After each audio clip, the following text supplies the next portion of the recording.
আজকে আমরা এমন একটা বিষয় নিয়ে কথা বলবো যেটা নিয়ে 4K ব্লুরে কালেক্টরদের মধ্যে প্রচুর আলোচনা হয়, আর সেটা হচ্ছে ডলবি ভিশন ভার্সেস HDR10।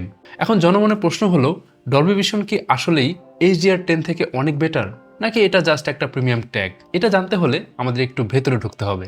আজকে আমরা খুব সহজভাবে বুঝবো HDR আসলে কি, ডলবি ভিশন কি, HDR10 কি, আর বাস্তবে ডিফারেন্স আসলে কতটুকু। নতুন টিভি বা মনিটর কিনতে গেলে আর কোনো কনফিউশন থাকবে না। হাই, আপনি দেখছেন কিবিটস টেক, সাথেই থাকুন।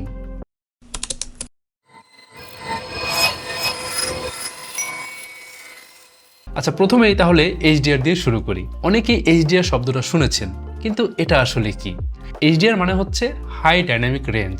এখন হাই ডাইনামিক রেঞ্জ বলতে বোঝায় এটা মূলত ভিডিও বা ইমেজের এমন একটা টেকনোলজি যেটা ব্রাইটনেস, কন্ট্রাস্ট আর কালার রেঞ্জ বাড়িয়ে দেয়।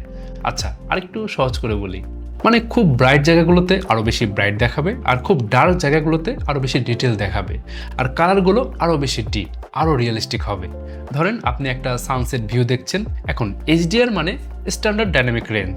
তো হয়তো এই HDR আপনি সূর্যটাকে একদম সাদা গোল বলের মতো দেখবেন, আর মেঘের ডিটেলে হারিয়ে যাবে, আর আকাশের কালারটা গ্রেডিয়েন্ট ঠিকমতো বোঝা যাবে না। কিন্তু HDR-এ আপনি সূর্যের আলোর আশেপাশে আলো আলাদা করে বুঝতে পারবেন। আসলে মেঘের লেয়ার, লাইট আর শ্যাডোর ডিফারেন্স, সূর্যাস্তের সময় আকাশের কমলা থেকে লাল হয়ে যাওয়ার যে ব্যাপারটা, এই পুরো ট্রানজিশনটা কিন্তু একদম ক্লিয়ার হবে আপনার কাছে। আপনি সেটা ফিল করতে পারবেন। মোট কথা, HDR ইমেজকে ফ্ল্যাট রাখে না, এটা ইমেজকে ডেপথ দেয়। তো ইমেজ যেন একদম রিয়েলিস্টিক লাগে, যেমনটা আপনি চান, অ্যান্ড সেটাই HDR এর কাজ। ওকে, এবার আসি HDR10-এ। HDR10 হলো 4K ব্লুরের একটা বেস স্ট্যান্ডার্ড। মানে প্রত্যেকটা 4K ডিস্কেই কিন্তু HDR10 থাকবেই।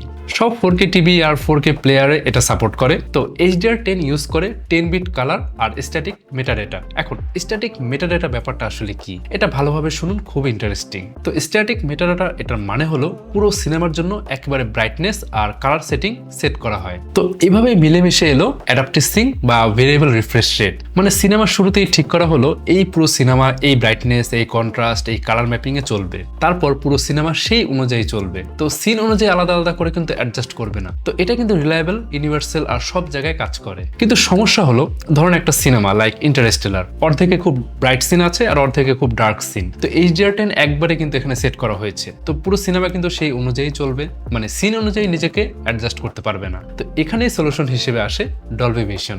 ডলবি ভিশন হলো HDR এর প্রিমিয়াম ভার্সন। এটা 12 বিট কালার ডেপথ পর্যন্ত সাপোর্ট করতে পারে, আর সবচেয়ে ইম্পর্টেন্ট, এটা ব্যবহার করে ডাইনামিক মেটাডাটা। এখন অনেকেই হয়তো বুঝতে পেরেছেন যে ডাইনামিক মেটাডাটা আসলে কি হতে পারে। এটা আসলে স্ট্যাটিক মেটাডাটার ঠিক বিপরীত। মানে প্রত্যেকটা সিন অনুযায়ী ব্রাইটনেস, কন্ট্রাস্ট আর কালার অ্যাডজাস্ট হবে। কিছু ক্ষেত্রে ফ্রেম বাই ফ্রেম অ্যাডজাস্ট হয়।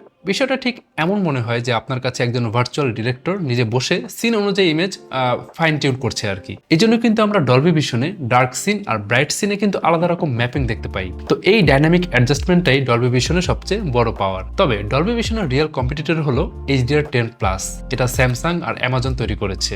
এটাও ডাইনামিক মেটাডাটা ব্যবহার করে, মানে সিন অনুযায়ী অ্যাডজাস্ট করতে পারে, কিন্তু এটা 10 বিট কালারই থাকে। ডলবি ভিশনের মতো কিন্তু 12 বিট কালার না। তো ডলবি ভিশন কিন্তু সবচেয়ে ওয়াইডলি সাপোর্টেড। HDR10+ মূলত স্যামসাং টিভিতে আমরা বেশি দেখে থাকি আর কি। তো অন্যান্য টিভিগুলোতে তেমন একটা দেখা যায় না। বাট যদি টিভি বা প্লেয়ার HDR10+ সাপোর্ট না করে, তাহলে সেটা ফলব্যাক করে আর HDR10-এ চলে যায়। মানে ডাইনামিক বেনিফিটস কিন্তু এখানে হারিয়ে যায় আর কি। ওকে, এবার আসি আমার বাস্তব অভিজ্ঞতায়। আমি কয়েকটা সিনেমা পাশাপাশি বসিয়ে কম্পেয়ার করেছি। ডলবি ভিশনে যেটা আমার চোখে পড়েছে, ইমেজ একটু ওয়ার্মার লাগে, স্কিন টোন একটু বেশি ন্যাচারাল, আর বিশেষ করে ব্লু কালারটা একটু বেশি ক্লিন লাগে আর কি। কিন্তু একটা সত্যি কথা বলি, এটা কিন্তু একদম দিন রাতের পার্থক্যর মতো না। আসলে আমি অনেস্টলি অবাক হয়েছিলাম, কারণ আগে ভাবতাম যে ডলবি ভিশন মানে বিশাল পার্থক্য, হিউজ ডিফারেন্স, কিন্তু বাস্তবে পার্থক্য কিন্তু খুব একটা বেশি না। শার্পনেস আর ফোকাসের কথা বললে ডলবি ভিশন কিছু সিনে একটু বেশি শার্পার মনে হয়, কিন্তু মনে রাখতে হবে ফ্রেম রেট কিন্তু একই, এনকোডিং একই, সোর্স কিন্তু একই থাকবে। আরেকটা ব্যাপার হচ্ছে, ডলবি ভিশন কিন্তু গ্রেইন রিমুভ করে না। টপ গানের মতো গ্রেইন হেভি সিনেমায় গ্রেইন কিন্তু ঠিকই থাকে। মানে ডলবি ভিশন ছবি স্মুথ করে দেয় না, এটা জাস্ট সিন অনুযায়ী অপটিমাইজ করে। তবে ভাই, আমি অবাক হয়েছি HDR10 এর ডার্ক সিন পারফরমেন্স দেখে। ডিম সিনের ডিটেল খুব ভালো ছিল, আর ডলবি ভিশন ডাইনামিক অ্যাডজাস্ট করে ঠিকই, কিন্তু HDR10ও কিন্তু একেবারে খারাপ না, বরং কম্পিটেন্ট। আচ্ছা, আপনারা হয়তো অনেকেই ম্যান্ডালোরিয়ান ওয়েব সিরিজটা দেখেছেন। আমিও দেখেছি, আমার খুব পছন্দের। তো রিসেন্ট ম্যান্ডালোরিয়ান যে সিজনটা এসেছে, সেটা কিন্তু ডলবি ভিশন আমি দেখেছি। আগের সিজনে কিন্তু HDR10-এ ছিল, বাট ডিফারেন্স আমার কাছে খুব বেশি কিন্তু চোখে পড়েনি। মানে Dolby vision nice to have, but must have না। এখন তাহলে সবচেয়ে বড় প্রশ্ন হচ্ছে কোনটা অর্থিট। যদি অপশন থাকে ডলবি ভিশন ভার্সন নিয়ে নিন, কিন্তু শুধু ডলবি ভিশনের জন্য নতুন টিভি বা মনিটর কিনবেন আমার মতে উচিত হবে না। যদি আপনি অলরেডি HDR10 4K দেখেন তাহলে আপনি তেমন কিছু মিস করছেন না। তো একটা কথা বলি, তা আমার কাছে সবচেয়ে বড় জাম্প ছিল ডিভিডি থেকে ব্লুরে আর ব্লুরে থেকে 4K। HDR10 থেকে ডলবি ভিশন একদমই তেমন ডিফারেন্স আমার কাছে মনে হয়নি। আর সবচেয়ে নোটিসেবল আপগ্রেড হচ্ছে সাউন্ড, যেমন ডলবি অ্যাটমস, একদম হাই কোয়ালিটি অডিও। চোখের চেয়ে অনেক সময় কিন্তু কানে বেশি ডিফারেন্সটা নোটিস করা যায়। তো এটাই ছিল ডলবি ভিশন ভার্সেস HDR10 নিয়ে আমার অ্যানালাইসিস। এখন আপনার মতামত জানিয়ে দিন কমেন্ট করে, আপনি কি ডলবি ভিশন ইউজ করেন নাকি HDR10 স্যাটিসফাইড। আচ্ছা, যাওয়ার আগে ছোট্ট করে একটা কথা বলি। তো এতক্ষণে আমরা ডলবি ভিশন আর HDR নিয়ে অনেক কথা বললাম, কিন্তু এই ধরনের কন্টেন্ট উপভোগ করতে হলে তো এমন একটা ক্যাপেবল ডিভাইস দরকার, তাই না? তো এটা হচ্ছে কিউবিটসের মিনি পিসি লানিয়ার 7, বাংলাদেশের অন্যতম পাওয়ারফুল মিনি পিসি। তো এখানে আছে HDMI 2.1 পোর্ট, যার ব্যান্ডউইথ হচ্ছে 48 Gbps পর্যন্ত, মানে আপনি 4K 120 হার্টজ পর্যন্ত ডিসপ্লে আউটপুট পাবেন।